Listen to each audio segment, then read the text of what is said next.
Hey, what's up guys? I'm Theo Joe, and if you haven't heard, there's a brand new service out there called Mastodon, which apparently is gonna be the next Twitter killer, or at least according to all the different technology news outlets that have been talking about it recently for some reason. I didn't know why there were so many news sites talking about this new service, so I decided to investigate it and find out what all the rage is, and is it really gonna kill Twitter? We'll find out. So this new service called Mastodon is pretty much a Twitter clone. It looks like Twitter, or at least the TweetDeck interface. They literally copied right off that. Instead of tweets, there are toots, and it's 500 characters instead of 140. And I guess they're trying to be a better version of Twitter. And some of the main advantages they're talking about is that it's open source, and also it's decentralized.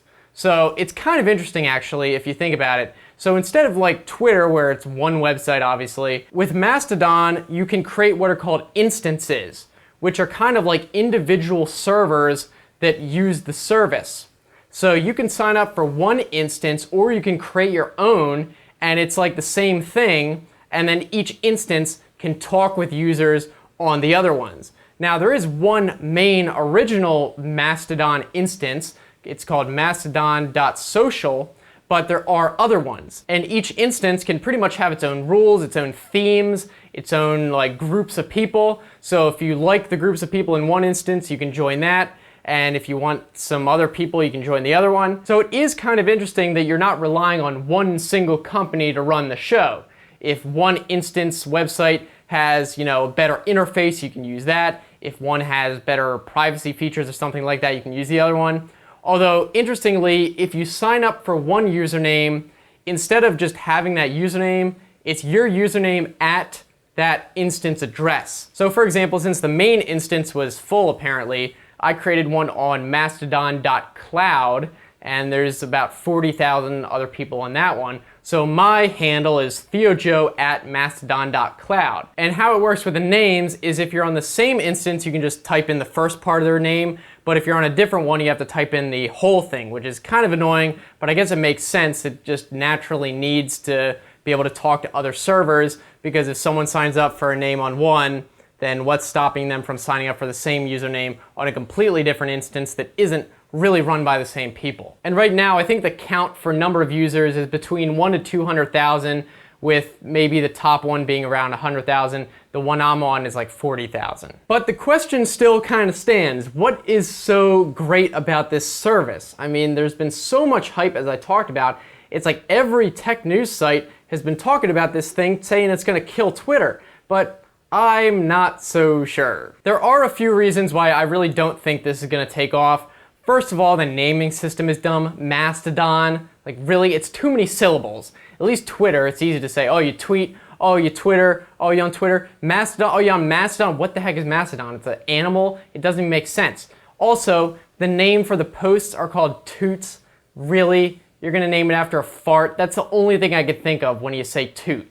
Whereas tweet, it's like, oh, it's kind of with the theme. So I don't think people are going to use it just because of that. It's like, this is the stupidest thing I've ever heard. Also, it seems like a lot of the biggest instances have extremely strict rules for offensive posts and stuff like that, which I think is just going to harbor social justice warriors, to be honest. I mean, one of the best things about Twitter was that it used to be like anything goes, and ever since they started like locking down on what they thought was harassment and like offensive stuff, Twitter really just became like a social justice warrior platform, and they were banning people that they don't agree with, and that's one of the reasons why I think Twitter is failing. They're becoming a joke, and now this other platform comes along and they're going to be doing the same thing, and not only that, but they're building the whole platform upon that. I don't think that's going to work out too well for a lot of people. You have to have free speech, or else just being able to say, oh, that's offensive, and then ban people, that's the stupidest thing I've ever heard. So I think that's another reason it's not gonna really take off. But if you look at why they actually started this, it is apparently because they didn't believe that Twitter was handling the harassment and spam problems enough, and they wanted to make their own. Now, I agree with the spam. I think bots and spam on Twitter are absolutely out of control. It's ridiculous. I mean, you get spammed by bots daily, and it would be nice if a service could actually get rid of them. I think I was reading that there's a huge hundreds of millions of numbers of bots on Twitter, and Twitter doesn't seem to do anything about it. It's like they want to keep those bolstered numbers to keep the investors happy, I guess, even though most of their users are fake. So that's maybe why they're losing hundreds of millions of dollars every single quarter. However, I don't think that's the main reason people are leaving Twitter.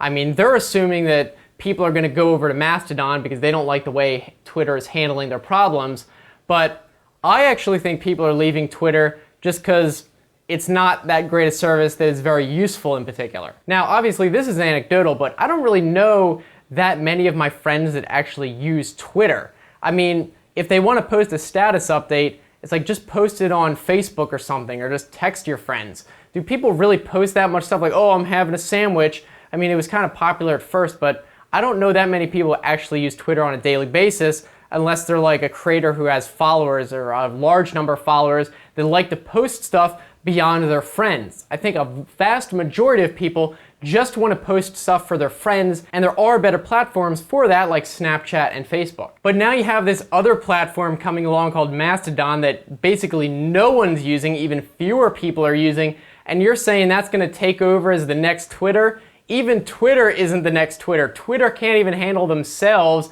and get users on their site. What do you think you're going to get from the people who are leaving Twitter? No one's going to join Mastodon. I'm telling you, this service is a very brief fad, and I don't even think it's worth using. I think I posted one toot on there. Probably never going to use it again. So yeah, I guess that's pretty much all I have to say about it. I don't think it's going to take off. I think it's going to go away in like a week.